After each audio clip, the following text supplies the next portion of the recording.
Одоо хэдүүлээ барааны зарлага хэрхэн хийх вэ гэдэг зааварчилгаа авцгаая. За барааны зарлага маань болохоор шууд зарлага гэсэн үг байгаа тийм. За ингэхдээ борлуулалт юм уу, акт юм уу гэдгийг сонгоно гэсэн үг. За би борлуулалт гэж байгаад саяын 1000-тай агуулгахаасаа саяын бараанаасаа за тест гэж байгаад тайлбар дээр нь тест явуулчих. За сонгох тараад тухайн агуулгад байгаа үлдэгдэлтэй бараа материалын жагсаалт гарч ирнэ. За 4-15 ширхэг байгаа үлдэгдэлтэй бараанасаа энд удаа жишээлбэл ингэж шүү дээ. 1001 гэдэг бараа маань энэ бараа лөө.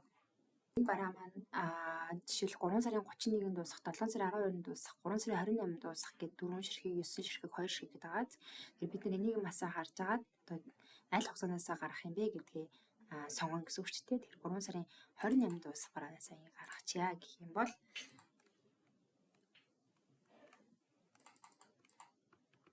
за магадгүй би 2024 ингэ зарсан гэж бодъё тий. За тэгээд нөөцтэй эсэх гэдгийг чиглээд ингээ хадгалчихнаа.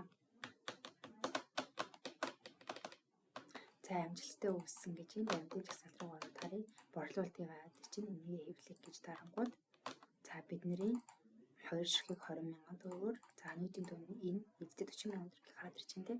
За ингээд бид нар баримтаа борлуулалтаа хийж байгаа. За энэ зарчмаар яг үлдэгдэл актаа ч гэсэн энэ зарчмаар л ерөнхийдөө хийгээд явна гэсэн. За энэ барааныхаа үлдэгдлийг хэвлэх энд шалгацгаая.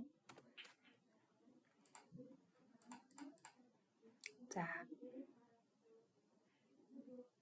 эндээс хасагдсан байна дээ 4 ширхгээр.